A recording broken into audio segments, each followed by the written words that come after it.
رضی اللہ تعالیٰ عنہ فرماتی ہیں لما قدم رسول اللہ صلی اللہ علیہ وسلم، جب حضور صلی اللہ علیہ وسلم مدینہ منورہ میں تشریف لائے، وہی کا ابو بکر و بلال اور ابو بکر صدیق رضی اللہ تعالیٰ عنہ اور بلال رضی اللہ تعالیٰ عنہ ان کو بخار ہو گیا، لیکن اے اصحاب الواقع وہی الحمہ ہے۔ میں نے سطور دیکھ لیا کریں، اس میں کچھ نہ کچھ اشارہ ہوتا ہے معنی کی طرف۔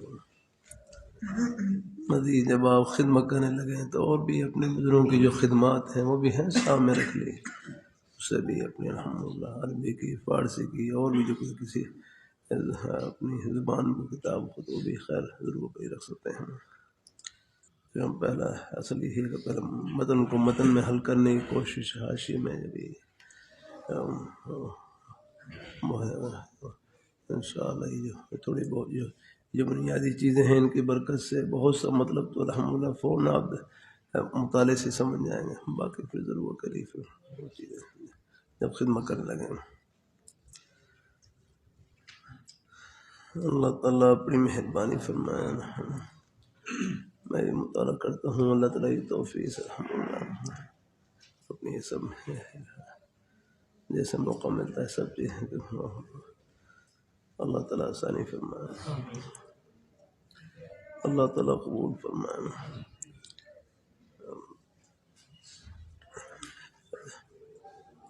جب رسول اللہ صلی اللہ علیہ وسلم مدینہ منورہ میں تشریف لائے، وہی کا ابو بکر و بلال کہ ہر ابو بکر صدیق رضی اللہ تعالیٰ عنہ ہر بلال رضی اللہ تعالیٰ عنہ کو بخار ہو گیا۔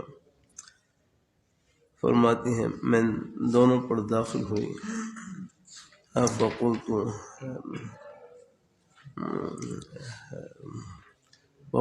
یا ابا کیوں کبھی ہجرت کے موقع پر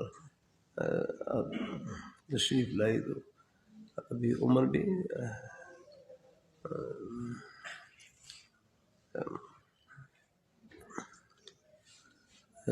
ابھی پردے کا حکم بھی نازل نہیں ہوا تھا، کوئی اور عمر بھی شاید ابھی کم ہو گیا۔ کل امرئ مسبح فی اہلہ، اور پردے کا حکم بھی اس وقت نہیں تھا۔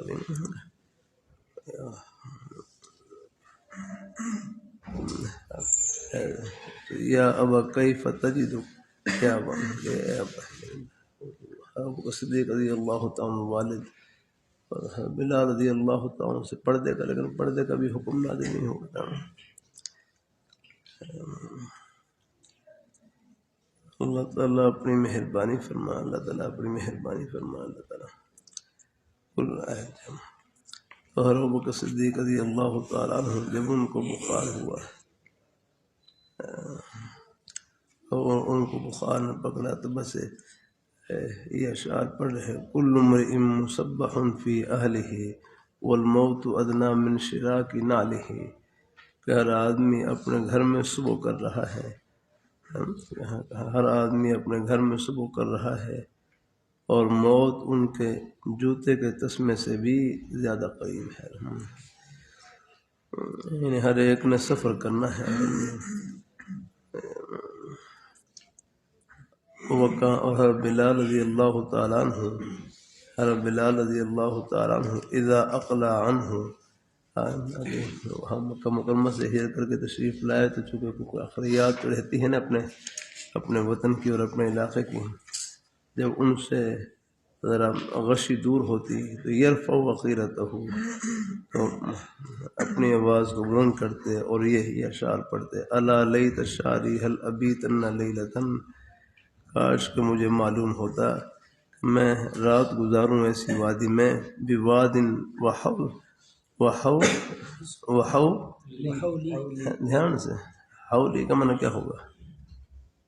حولیل ہے نا، حولے یاد رکھنا،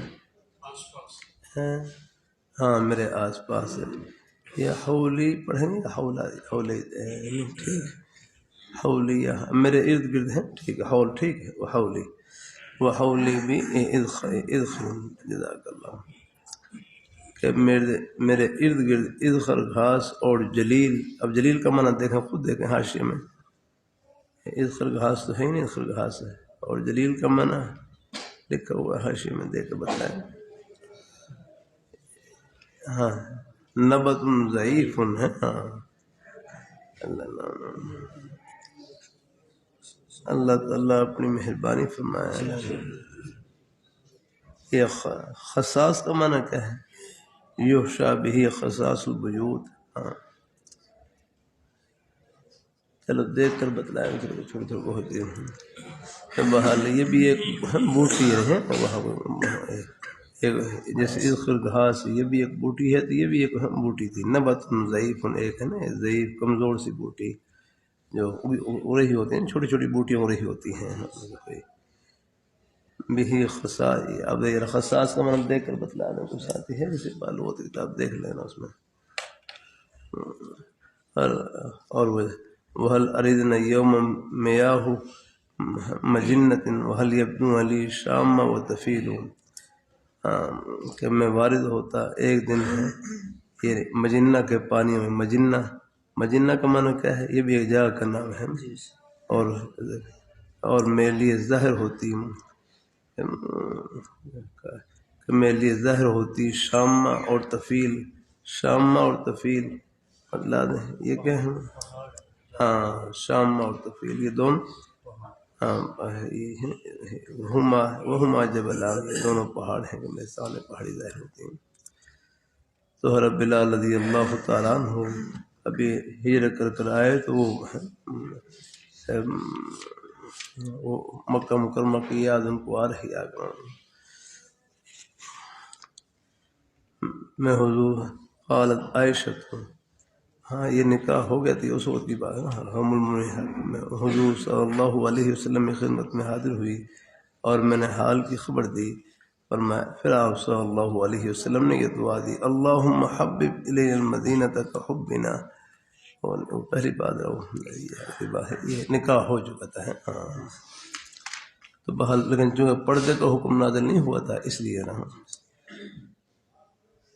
اللہم حبب الی المدینہ، اے اللہ ہماری طرف مدینہ منورہ کو محبوب فرما، یعنی ہمارے دلوں میں مدینہ کی محبت ایسے ڈال دے کہ حبنا اشد حبا، جیسے مکہ مکرمہ کی محبت ہے، او اشد حبا یا اس سے ہی بڑھ کر.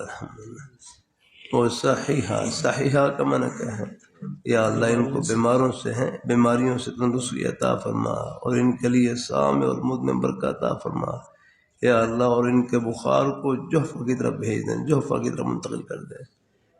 یہ جحفہ مکہ یعنی جحفہ یہ میقات ہے، آپ نے پڑھا ہو کتابوں میں ہے، جو شام سے حضرات آتے ہیں ان کا میقات. اس دفعہ میقات مکہ مکرمہ سے مدینہ منورہ کی طرف جا رہے ہیں، جو بدر والا روڈ ہے اس سے تو راستے میں ایک جگہ آئی تو وہاں جحفہ کے مقام پر وہ مسجد والا بھی ہے، تو مطلب یہ جحفہ کا میقات یہاں پر ہے.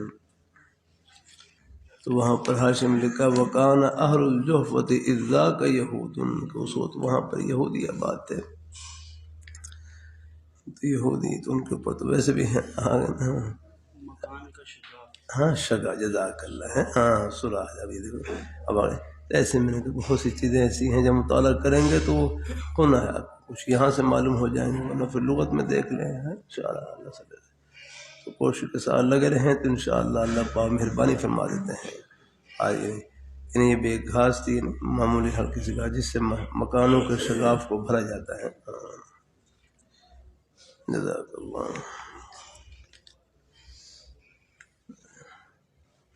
اللہ اپنی مہربانی فرمائے، اللہ تعالیٰ اپنی مہربانی فرمائے.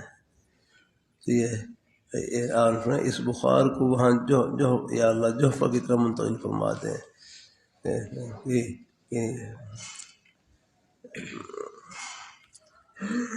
لکھا ہے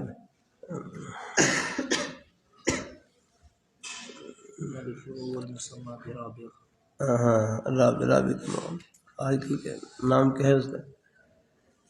مسمہ اچھا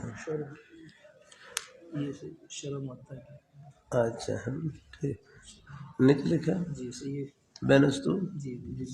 ٹھیک ٹھیک ہے ہاں نیچے بھی یہاں بھی لکھا ہوا ہے وہ المسمى برابع. میری نظر میں تھوڑی سی ہے دعا فرمانا کچھ نہیں. ٹھیک رابع ٹھیک اللہ تو جوفہ تو یہ جوفہ کے بارے میں دعا فرما. وہاں پر یہود آباد تھے تو یہود پر تو ویسے بھی خدا کا غضب ہے غیر المغضوب علیہم ولا الضالین. تو مغضوب علیہم سے مراد کون ہے یاد رکھنا؟ یہود ہیں یہود یاد رکھنا یہود. لہٰذا تو فرمایا کہ یہ جو ہے تو اللہ آپ صلی اللہ علیہ وسلم یہ بخار والی یہ وہ ہے جو یا اللہ میرے پیارے صحابہ کرام سے ہے ان کو شفا نصیب فرما اور یہ بخار ان کی طرف منتقل فرما دیں. تو اب بھی آپ کی دعا کا سر ہے کہ وہاں کا جو ساتھی وہاں جماعت میں گئے تو بلی جماعت میں کہتے اب بھی وہاں کا جو آب و ہوا ہے نا موافق نہیں ہے. ایسی نہیں بخار والا کچھ اس قسم کی تکالیف رہتی ہیں وہاں.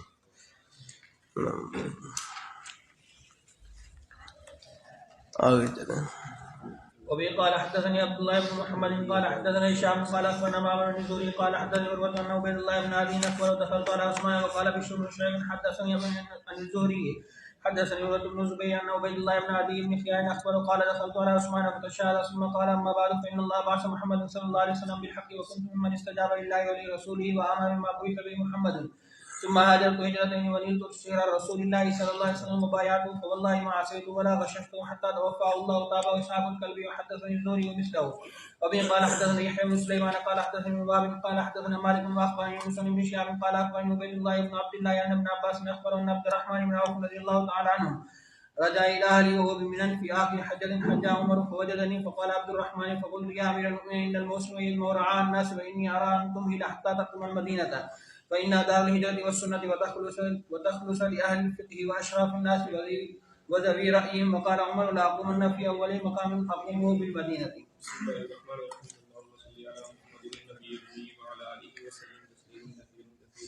قال حدثنا موسى بن إسماعيل قال حدثنا إبراهيم بن سعد قال أخبرنا ابن شهاب بن مهاجر بن زيد بن ثابت أنه بالعلاء رضي الله عنه امرأة من نسائهم بايعت النبي صلى الله عليه وسلم أخبرته أن عثمان بن مظعون بار لهم في السكنى حين برعت الأنصار على سكن. یہ رابع وہاں بورڈ لگے ہوتے ہیں نا غالباً اس کے اوپر رابع لکھا ہوتا ہے. یہ جوفہ کا مقام ہے. آگے چلیں. قالت بالعلاء فاشتكى عثمان عندنا فمرضته حتى توفي وجعلناه في أثوابه فدخل علينا النبي صلى الله عليه وسلم فقلت رحمة الله عليك والسائب بشهادتي عليك لقد أكرمك الله. فقال النبي صلى الله عليه وسلم وما يدريك أن الله أكرمه. قالت قلت لا أدري بأبي أنت وأمي يا رسول الله فمن. قال أما هو فقد جاءه والله اليقين والله إني لأرجو له الخير وما أدري والله وأنا رسول الله صلى الله عليه وسلم ما يفعل به. قالت فوالله لا أزكي أحدا بعده. قالت فأحزنني ذلك فنمت فأريد لعثمان بن مظعون عينا تجري فجئت رسول الله صلى الله عليه وسلم فأخبرته فقال ذلك عمله. وبه قال حدثنا عبيد الله بن سعيد قال حدثنا أبو أسامة عن هشام عن أبيه عن عائشة رضي الله عنها قالت كان يوم بعاث يوما قدمه الله لرسوله صلى الله عليه وسلم وقدم رسول الله صلى الله عليه وسلم المدينة وقد افترق ملأهم وقتل سراهم في دخولهم في الإسلام. وبه قال حدثنا محمد بن المثنى قال حدثنا غندر قال حدثني غندر قال حدثنا شعبة عن هشام عن أبيه عن عائشة رضي الله عنها أن أبا بكر دخل عليها والنبي صلى الله عليه وسلم عندها يوم حزن وعندها قينتان تغنيان بما تعاذبت الأنصار يوم بعاث فقال أبو بكر مزمار الشيطان مرتين فقال النبي صلى الله عليه وسلم دعهما يا أبا بكر إن لكل قوم عيدا وإن عيدنا هذا اليوم. وبه قال حدثنا مسدد قال حدثنا عبد الوارث قال وحدثنا إسحاق بن منصور قال أخبرنا عبد الصمد قال سمعت أبي يحدث قال حدثنا ابو طياح يزيد بن حميد الزبعي قال حدثنا انس بن مالك رضي الله عنه قال لما قدم رسول الله صلى الله عليه وسلم المدينه نزل في علم المدينه في حج يقال لهم بنو عمرو بن عوف قال فاقام فيهم 14 ليله ثم ارسل الى ملأ بني النجار قال فجاءوا متقلدين سيوفا بايعت النبي صلى الله عليه وسلم أم العلاء امرأة من نسائهم عورتوں کی بیعت بھی ثابت ہے. ہاں ہمیں یہاں بیعت سے مراد وہی بیعت طریقت جس کو بیعت توبہ بھی کہتے ہیں، بیعت اصلاح بھی کہتے ہیں. اس کا قرآن پاک میں ذکر ہے نا، اذا جاءك المؤمنات يبايعنك على الا يشركن بالله شيئا ولا يسرقن ولا يزنين ولا يقتلن اولادهن ولا ياتين ببهتان يفترينه بايديهن وارجلهن. شاہ صاحب فرماتے ہیں بیعت توبہ کا نام ہے. یہ مہمان تشریف لاتے ہیں، ان کی برکت سے ہماری بھی توبہ ہو جاتی ہے یار. آگے چلیں. قال فكأني أنظر إلى رسول الله صلى الله عليه وسلم على راحلته وأبو بكر يلفه وملأ بني النجار حوله حتى ألقى بفناء أبي أيوب. قال فكان يصلي حيث أدركته الصلاة ويصلي في مرابز الغنم. قال ثم إنه أمر ببناء المسجد فأرسل إلى ملأ بني النجار فجاءوا فقال يا بني النجار ثامنوني حائزكم هذا. فقالوا لا والله لا نطلب ثمنه إلا إلى الله. قال فكان فيه ما أقول لكم، كان فيه قبور المشركين وكان فيه خراب وكان فيه نخل، فأمر رسول الله صلى الله عليه وسلم بقبور المشركين فنبشر بالخراب فسقي وبالنخل فقطع. قال فصفوا النخل قبلة المسجد. قال وجعلوا إزالتيه حجارة. قال جعلوا ينقلون ذاك الصخر وهم يرتجزون ورسول الله صلى الله عليه وسلم معهم يقولون اللهم إنه لا خير إلا خير الآخرة وانصر الأنصار والمهاجر. بسم الله الرحمن الرحيم. اللهم صل على محمد النبي الأمي وعلى آله وسلم تسليما كثيرا. باب إقامة المهاجر في مكة بعد قضاء نسكه. وبه قال حدثني إبراهيم بن حمزة قال حدثنا حاتم عن عبد الرحمن بن حميد الزهري قال سمعت عمر بن عبد العزيز يسأل سائب بن أشبي بن أمير ما سمعت في سكن مكة. قال سمعت علا بن حضرمي قال رسول الله صلى الله عليه وسلم ثلاث للمهاجرين بعد الصدر. باب. وبه قال حدثنا عبد الله بن مسلم قال حدثنا عبد العزيز عن نبي سعد بن سعد رضي الله تعالى عنهما قال ما عدو ما بعث النبي صلى الله عليه وسلم ولا من وفاة ما عدو الا من مقدم المدينه. وبه قال حدثنا مسدد قال حدثنا يزيد بن زرع قال حدثنا معمر بن زهري عن عروة عائشة رضي الله تعالى عنها قال فرضت الصلاة ركعتين ثم هاجر النبي صلى الله عليه وسلم ففرضت أربعا وتلك صلاة السفر على الأولى. تابعه في الرزاق عن معمر. دو رکعتیں فرض کی گئی، حضور صلی اللہ علیہ وسلم نے ہجرت فرمائی تو ففرضت اربعن ہے، اور ترک صلاۃ السفر علی الاولی، سفر نماز ہے آگے وہ پہلی حالت پر ہی برقرار رکھی گئی ہے. باب قول النبي صلى الله عليه وسلم اللهم انت لاصحاب حجرتهم ومرسياتي لمن مات بمكه. وبه قال حدثنا يحيى بن قزعه قال حدثنا ابراهيم عن الزهري عن ابن سعد بن مالك عن ابي رضي الله تعالى عنه قال عادني النبي صلى الله عليه وسلم عام حجه الوداع يعني في مرض نشفيت منه عن الموت فقلت يا رسول الله. صلاۃ السفر کے اوپر لکھا ہوا ہے بین السور ومر بیانہ فی صفحہ لکھا ہے نا 148. آپ کہاں نہیں لکھا ہوا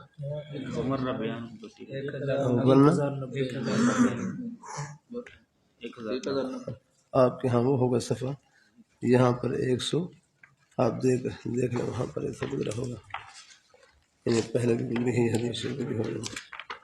صفحہ 148 پہ دیکھ لیں، ایسے ساری تفصیل ہے.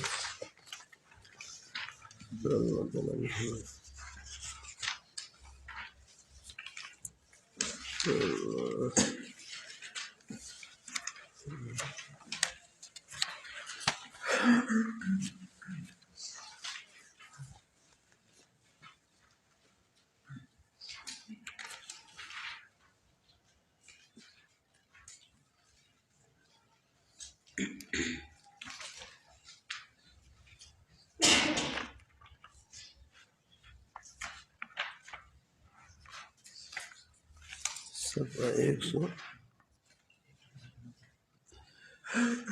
148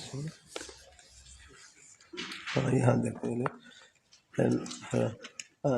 عن عروان عائشہ رضی اللہ تعالی عنہ قالت اول ما فرضت رکعتان واقر صلاۃ السفر واتمت صلاۃ الحضر ہے.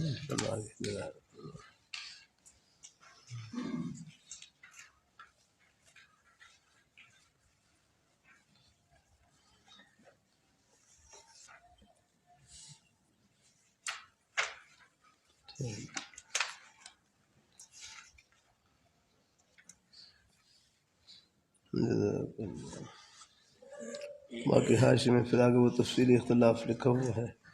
ہمارے ہاں جو قصر ہے وہ کون سی قصر ہے؟ ہمارے ہاں تو سفر میں جو رخصت ہے نا، رخصت قصر کی رخصت ہمارے ہاں یہ رخصت اسقاط ہے، رخصت اسقاط ہے۔ گویا کہ 2 رکعتیں ساقط کر دی گئی ہیں۔ گویا کہ ہمارے نزدیک اب سفر کی 2 رکعتیں ایسی ہیں جیسے فجر کی 2 رکعتیں ہیں، جیسے فجر کی 2 رکعتوں سے اوپر نہیں پڑھ سکتے، اسی طرح ہمارے ہاں رخصت اسقاط ہے، وہ ساقط ہو گئی۔ لیکن بعض ائمہ کے نزدیک رخصت ترفیع ہے، سہولت کے لیے ہے، سہولت کے لیے، لہذا اگر اختیار ہے، اگر کوئی دو پڑھ لے اور کوئی 4 پڑھنا چاہے تو 4 ہی پڑھ سکتا ہے۔ لیکن ہمارے نزدیک رخصت اسقاط ہیں کہ یہ 2 رکعتیں ساقط کر دی گئی ہیں، جو 4 رکعت وہی نماز ہے ان میں 2 رکعتیں ساقط کر دی گئی ہیں، اور کتنی پڑھنی ہے سفر میں؟ 2 ہی پڑھنی ہے۔ آگے باقی یہ ساری تفصیل آگے لکھی ہوئی ہے، تھوڑا سا غور کریں گے تو انشاءاللہ کچھ نہ کچھ ہے، انشاءاللہ آ جائیں گے ذہن میں سے انشاءاللہ۔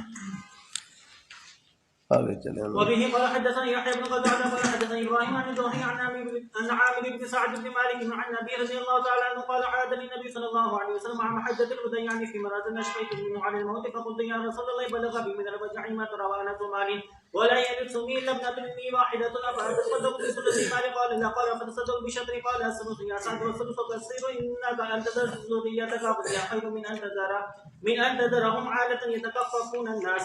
قال احمد بن يونس عن ابراهيم ان تزداد يدك ولست بنافق نفقه تبتغي بها وجه الله الا اجرك الله بها حتى لقمه تجعلها في امراتك. قلت يا رسول الله خلف بعد اصحابي قال انك لن تخلف فتعمل عملا تبتغي به وجه الله الا ازددت به درجه ورفعت ولعلك تخلف حتى ينتفع بك اقوام ويزر بك اخرون. اللهم امسك لاصحاب حجرتهم ولا تردهم على أعقابهم. لكن البائس سعد بن حولة يجلس له رسول الله صلى الله عليه وسلم أن يتوفى بمكة. وقال أحمد بن يونس وموسى عن إبراهيم أن تدابر برستك.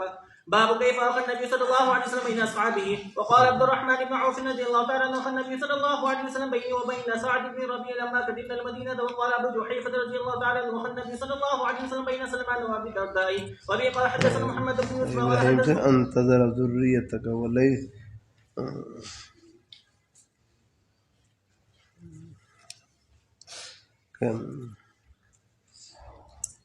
لیکن ان تذر ذریت اغنیاء خیر من ان تذرهم عالة يتكففون الناس.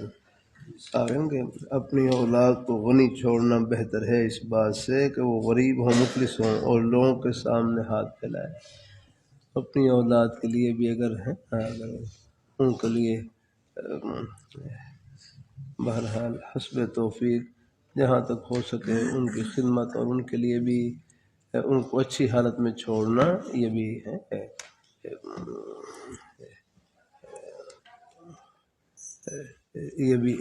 یہ بھی اجر و ثواب ہے الحمدللہ۔ آگے دیکھیں، نہیں آپ فرق کرتے اپنی اولاد کو چھوڑنا اور ان پر جو بھی خرچ کریں گے اللہ تعالیٰ کی رضا کے لیے، اللہ اس پر ثواب عطا فرمائیں گے۔ حتی اللقمہ تجعلها، یہاں تک کہ وہ لقمہ جس کو آپ اپنی گھر والی کے منہ میں ڈال دیں، اس پر بھی ہے صدقے کا ثواب ملے گا۔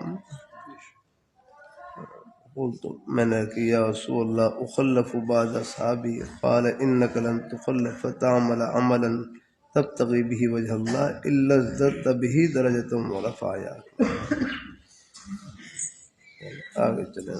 وبه قال حدثنا محمد بن يوسف قال حدثنا سفيان عن حميد عن انس رضي الله تعالى عنه قال قدم عبد الرحمن بن عوف الى المدينه فاخذ النبي صلى الله عليه وسلم بينه وبين سعد بن ربيع الانصاري فعرض عليه الناس فاهله وماله. فقال عبد الرحمن بارك الله لك في اهلك ومالك دلني على سوق فرابح شيئا من عقل وسمين. فراه النبي صلى الله عليه وسلم بعد ايام وعليه وذر من سفرة. فقال النبي صلى الله عليه وسلم ما هي مع عبد الرحمن؟ فقال يا رسول الله تزوجت امرأة من الأنصار. قال فما سقت فيها؟ قال أخذنا نواة من ذهب. فقال النبي صلى الله عليه وسلم أولم ولو بشاة. باب وبه قال حدثنا حامد بن محمد عن بشير بن مفضل قال حدثنا حميد قال حدثنا انس رضي الله تعالى عنه ان عبد الله بن سلام بلغ مكتب النبي صلى الله عليه وسلم المدينه فاتاه يساله عن اشياء فقال اني سائلك عن ثلاث لا يعلمهن الا نبي ما ابن الشاة ساعه وما ابن طعام ياكل اهل الجنه وما بال الولد ينزع الى به والى امه. قال اخبرني به جبرائيل عن فقال ابن سلام اذا تعلم اليهود من الملائكه قال اما اول الشاة ساعه فنار تحشر من المشرق الى المغرب واما اول طعام ياكل اهل الجنه فديات كبد الحوت واما الولد فاذا سبق ماء الرجل ماء المراه نزع الولد واذا سبق ماء المراه ماء الرجل نزعت الولد. قال اشهد ان لا اله الا الله وانك رسول الله. قال يا رسول الله ان اليهود قوم لوط فسلهم عني قبل ان يعلموا اسلامي. فجاءت اليهود فقال النبي صلى الله عليه وسلم اي رجل عبد الله بن سلام فيكم؟ قالوا خيرنا وابن خيرنا وافضلنا وابن افضلنا. فقال النبي صلى الله عليه وسلم ارايتم من اسلم عبد الله بن سلام؟ قالوا اعاذه الله من ذاك فاعاد عليه. فقالوا مثل ذلك فخرج عليهم عبد الله فقال اشهد ان لا اله الا الله وان محمدا رسول الله. قالوا شرنا وابن شرنا وتنقصوه. قال هذا كنت اخاف يا رسول الله. وبه قال حدثنا علي بن عبد الله قال حدثنا سفيان عن امر سمع بن منهار عبد الرحمن بن مطعم قال باع شريك دراهم في سوق النسية فقلت سبحان الله ايصلح هذا؟ فقال سبحان الله والله لقد بعتها في السوق فما عابه احد. فسالت البراء بن عازب فقال قدم النبي صلى الله عليه وسلم ونحن نتبايعها. اہل جنت کا کھانا زیادت کبد الحوت، مچھلی کے جگر کا زائد حصہ، افضل حصہ وہ کون سا؟ ہاں مطلب لگا یہ جو جگر گوشہ بھی کہتے ہیں، جگر گوشہ ہے یہ کیا ہے؟ جگر کا ٹکڑا یا رکھنا ہے، یعنی کلیجی میں یہ جو افضل حصہ ہو، آپ نے دیکھا ہوگا کچھ سفیدی مائل ہوتا ہے، کچھ سفیدی مائل والا ہوتا ہے، اس کی کلیجی میں تو تھوڑی بہت وہ سخت ہوتی ہے، وہ نرم سا ہوتا ہے، لذیذ ہوتا ہے۔ یہاں تو خیر مخال جو مچھلی کلیجی ہے مخال بہت معمولی سی ہوتی ہے نا، تو اس کو صاف کر دیتے ہیں۔ جنت میں پھر الحمدللہ شاید ان کے کباب بھی ہوں گے ہیں، تو کباب کا پھر افضل حصہ وہ بھی ہوگا، سب ہوگا۔ مچھلی کے جگر کے کباب کا افضل حصہ یاد تو اللہ نصیب کرے آگے۔ اللہ تعالیٰ عادت العبادی الصالحین ما لا عین رأت ولا اذن سمعت ولا خطر علی قلب بشر۔ یہاں دودھ کا بندوبست اللہ تعالیٰ نے گائے بھینس کے ذریعے کیا ہے، اور وہاں پر دودھ کی نہریں ہوں گی۔ آپ یہاں شہد کا بندوبست مکھی کے ذریعے کیا ہے، اور وہاں پر شہد کی نہریں ہوں گی۔ وانہار من سلیم مصفی۔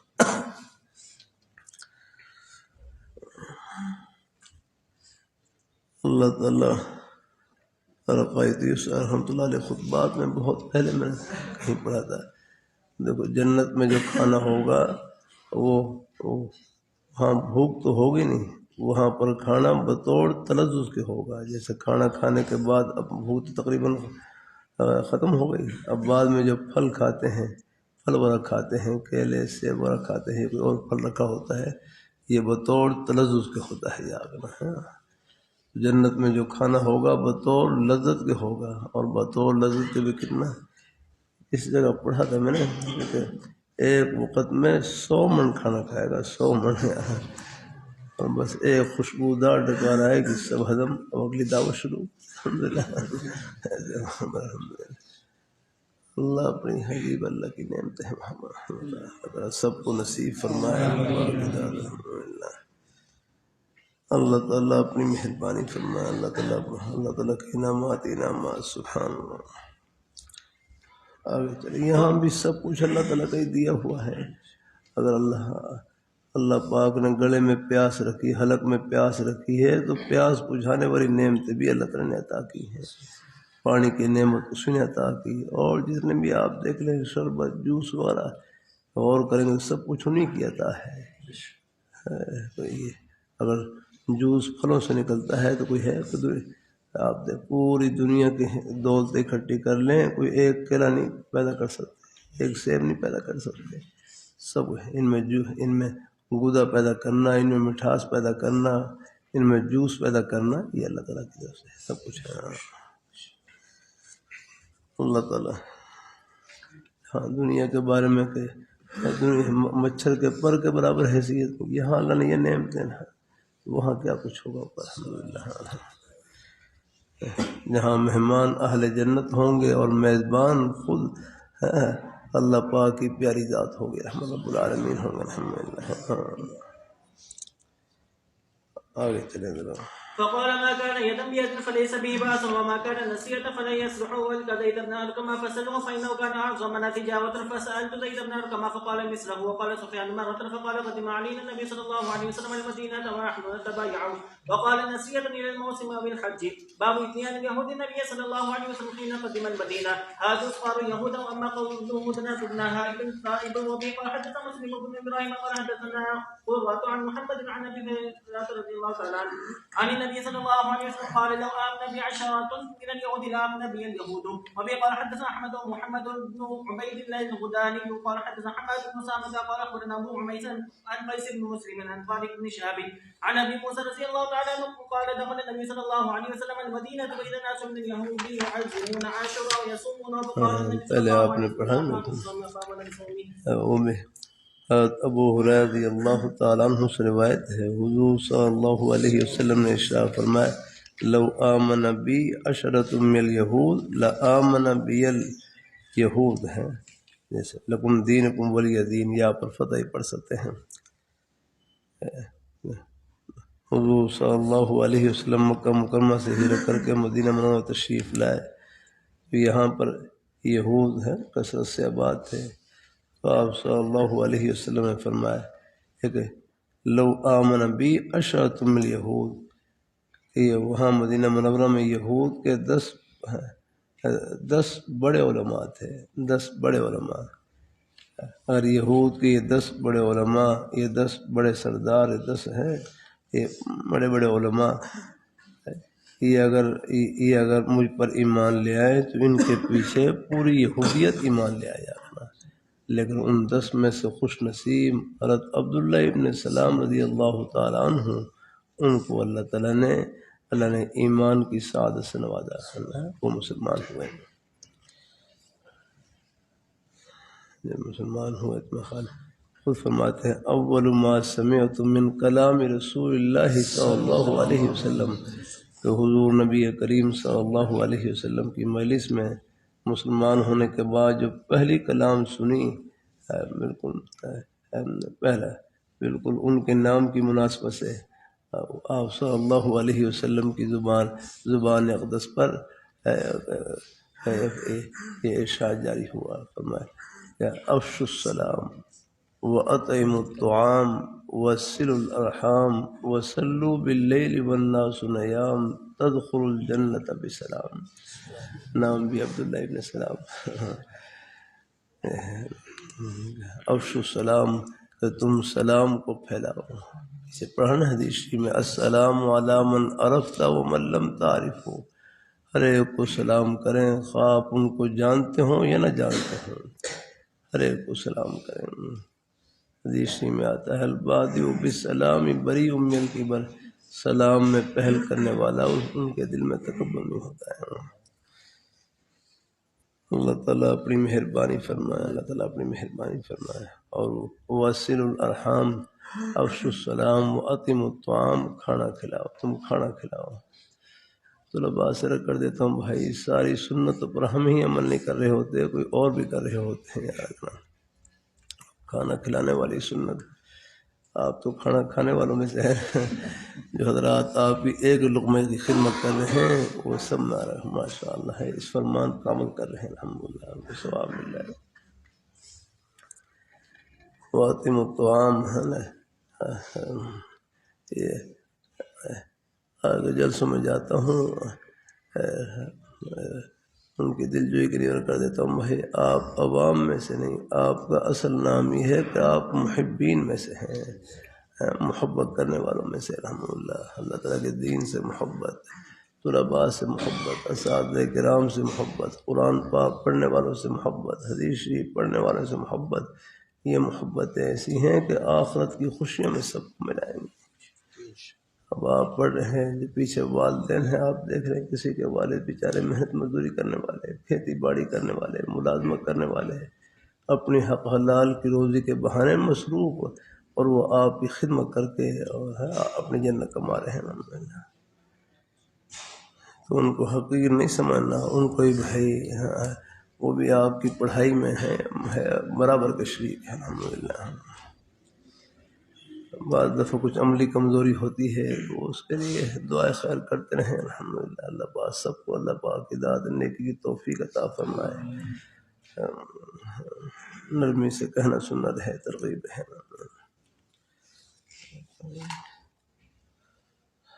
آگے چلیں۔ وبه قال حدثنا زياد بن ايوب قال حدثنا هشيم قال اخبرنا ابو بشر عن سعيد بن جبير عن ابن عباس رضي الله عنه ایک مطلب یہ بھی ہے یہوک، دوسرا مطلب یہ بھی ہے کہ آپ صلی اللہ علیہ وسلم ہجرت کر کے تشریف لائے کہ ہجرت کے ابتدا ہی میں اگر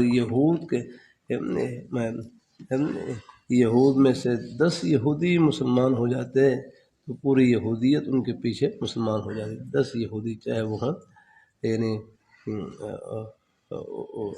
ان کے علماء کے علاوہ عام چاہے یہود میں سے ہوں، اگر 10 یہودی مسلمان ہو جاتے پوری یہودیت ان کے پیچھے مسلمان ہو جاتی ہے۔ یہ دو مطلب ہے، ایک ہے کہ ہاں عشرہ سے مراد کیا ہے، اوپر حاشیے میں لکھا بھی ہوگا میں خیال ہے، اے عشرۃ من رؤسائہ، ان کے 10 سردار مراد ہیں، 10 علماء مراد ہیں۔ آگے چلیں۔ قال لما قدم النبي صلى الله عليه وسلم المدينة وجد اليهود يصومون عاشوراء فسئلوا عن ذلك فقالوا هذا هو اليوم الذي أظهر الله فيه موسى وبني إسرائيل على فرعون ونحن نصوم تعظيما له، فقال رسول الله صلى الله عليه وسلم نحن أولى بموسى منكم، ثم امر بصومه. وبه قال حدثنا عبدان قال حدث عبد الله عن يونس عن الزهري قال اخبرني عبيد الله بن عبد الله بن عتبة عن عبد الله بن عباس رضي الله تعالى عنهما ان النبي صلى الله عليه وسلم كان يسد شعره وكان المشركون يفرقون الرؤوس وكان اهل الكتاب يسددون الرؤوس، وكان النبي صلى الله عليه وسلم يحب موافقة اهل الكتاب فيما لم يؤمر فيه بشيء، ثم فرق النبي صلى الله عليه وسلم رأسه. وبه قال حدثنا زياد بن ايوب قال حدثنا شيء قال اخبرنا ابو بشر سعيد بن جبير عن ابن عباس رضي الله تعالى عنهما قال هم اهل الكتاب جزروا اجزاء فامنوا ببعض وكفروا ببعضه.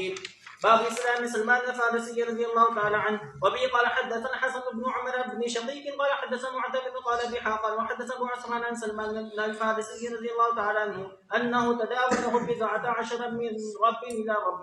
وبه قال حدثنا محمد بن يوسف البيكندي قال حدثنا سفيان عن اوف عن ابي عثمان قال سمعت سلمان يقول انا من رام هرمزه. وبه قال حدثنا حسن بن مدرك قال حدثنا يحيى بن حماد قال اخبرنا ابو عوانة بن عاصم الاحمر عن ابي عثمان عن سلمان رضي الله تعالى عنه قال فترة بين عيسى ومحمد صلى الله عليه وسلم 600 سنة. اہل کتاب اپنے بالوں کو چھوڑ دیتے تھے نا، اپنے بالوں کو چھوڑ دیتے تھے، یعنی مانگ نہیں نکالتے تھے، بالوں کو چھوڑ دیتے۔ حضور صلی اللہ علیہ وسلم ان باتوں میں جن میں آپ کو ابھی واضح طور پر کوئی امر کوئی حکم نہیں دیا گیا تو اہل کتاب کی موافقت کرتے ہیں کہ پہلے آپ صلی اللہ علیہ وسلم اپنے مبارک بالوں کو چھوڑ دیتے تھے، لیکن پھر حضور صلی اللہ علیہ وسلم کو حکم ہوا ہے یعنی بالوں کی ہیں مانگ کرتے ہیں پھر درمیان میں سے ثم فرق النبی صلی اللہ علیہ وسلم راسہ، کہ پھر آپ صلی اللہ علیہ وسلم درمیان میں سے مانگیں، آدھے بال اس طرف اور آدھے اس طرف یا مانگ اسی کے درمیان میں سے فرق کر لیے سے، پھر آپ ثم فرق النبی صلی اللہ علیہ وسلم راسہ، اہل کتاب جب فرق پھر آپ یعنی درمیان میں سے آپ یعنی درمیان میں سے بال ہوا کہ تفریق کر لیتے بالوں کی، ہاں بال کو باس جدا کر لیتے ہیں، تو ہمارے ہاں کے درمیان کہتے ہیں میرا خیال ہے درمیان میں سے ماں نکالے گئے، آدھے بال ایک طرف اور آدھے بال دوسری طرف ہی آگے چلیں، مکمل ہو۔ اچھا آخری حدیث پھر پڑھ لیں تو سبھی پڑھ لیں۔ وبه قال حدثنا قال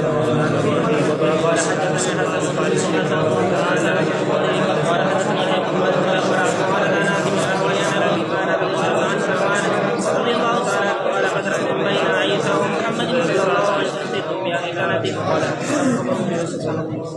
اللہ تعالیٰ قبول فرمائے. حضرت سلمان فارس رضی اللہ تعالیٰ عنہ کے اسلام کا ذکر ہے.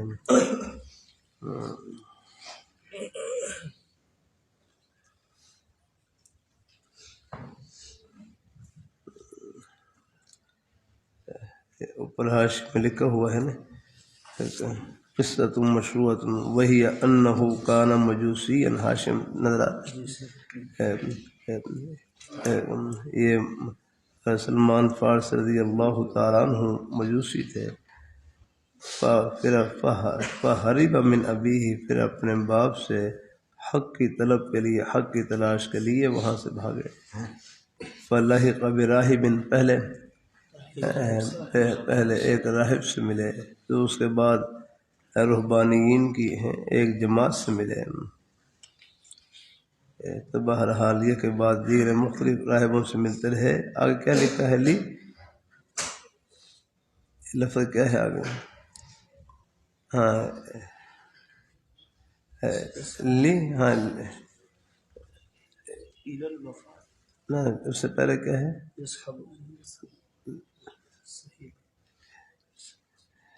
واحد، ہاں بعد واحد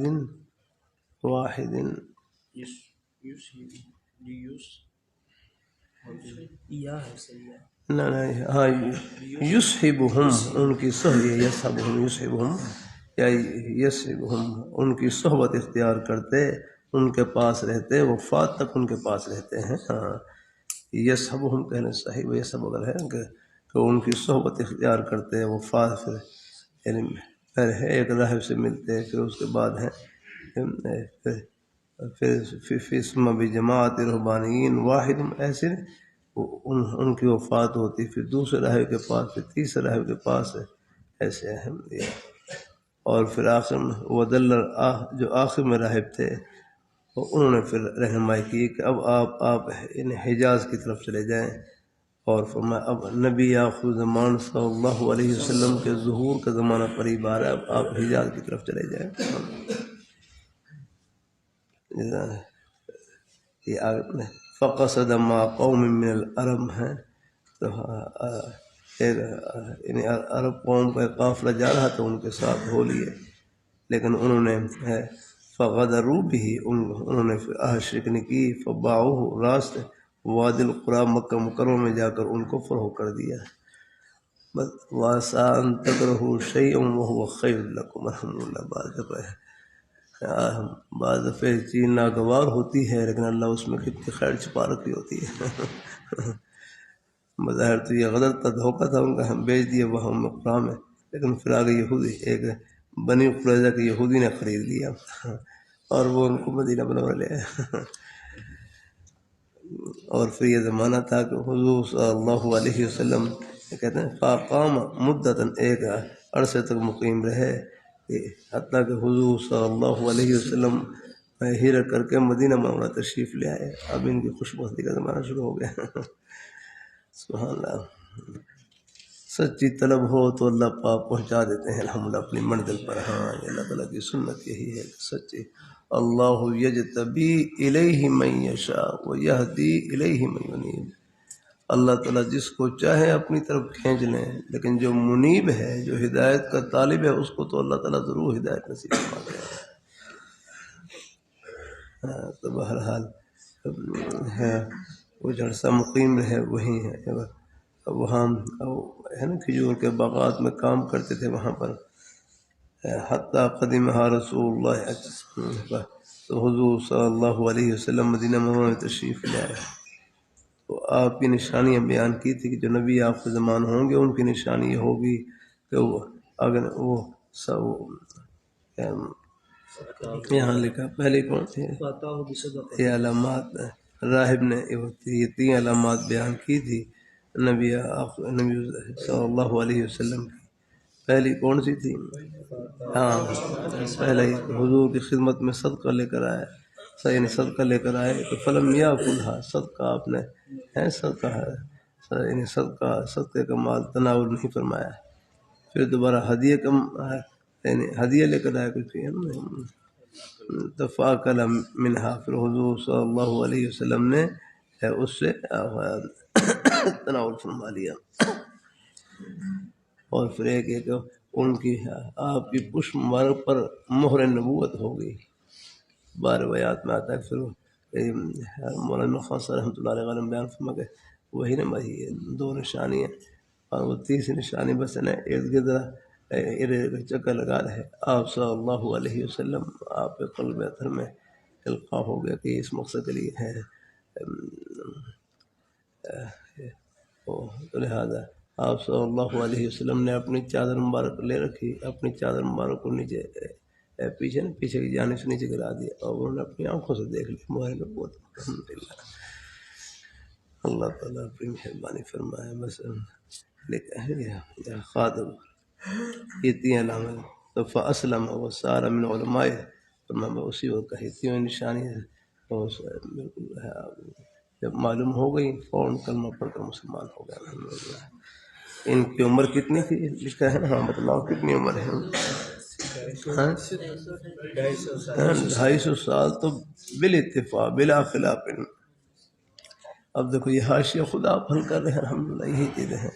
مزید فی تفسیر کچھ نہ کچھ اور مزید الحمدللہ وہ تو جب آپ اللہ تعالیٰ ہمت دے فرصت دے اور بھی انشاءاللہ سب دیکھ لیں گے. اور بعد نے کیا کہا ہے؟ ہاں بعد نے کہا ہے کتنی؟ بعد نے کہا 350 350 سال. اور بعد نے تو یہ بھی کہا ہے کہ حضرت عیسیٰ علیہ السلام کے وصی یاد رکھنا ہے. ہاں جو وصی جن کو وصی فرمائی حضرت عیسیٰ علیہ السلام کے وصی ان کا زمانہ ہی پایا ہے. اور مدینہ منورہ میں انتقال ہوا سن کون سی سن ہاں سنۃ 36 سن 36 ہجری میں انتقال ہوا.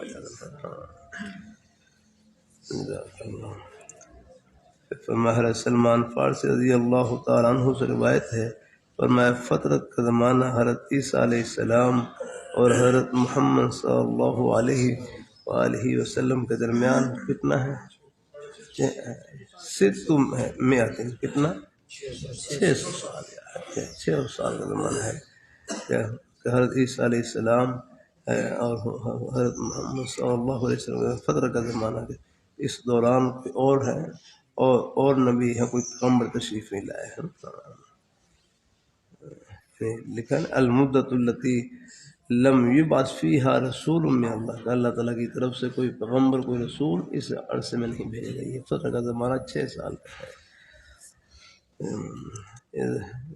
پھر درمیان کے زمانے میں اندھیرا ہے نا، یہ عروج کے اوپر پہنچا ہوا تھا. تو پھر اللہ تعالیٰ نے آفتاب نبوت کو طلوع کیا، سارے اندھارے چھٹ گئے ہیں، سارے اندھارے چھٹ گئے. اللہ تعالیٰ نے پھر وہ آفتاب نبوت ایسا طلوع ہوا ہے کہ قیامت کی صبح تک پورے عالم کے قلوب کو منور کرتا رہے گا. الحمدللہ.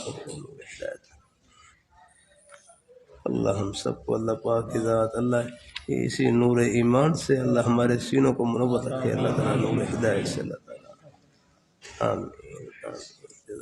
اللہ تعالیٰ کی توفیق سے کچھ خیر ہے. اللہ نبی رحمت سے نبی رحمت سے اللہ تکمیل کی توفیق عطا فرمائے. اللہ قبول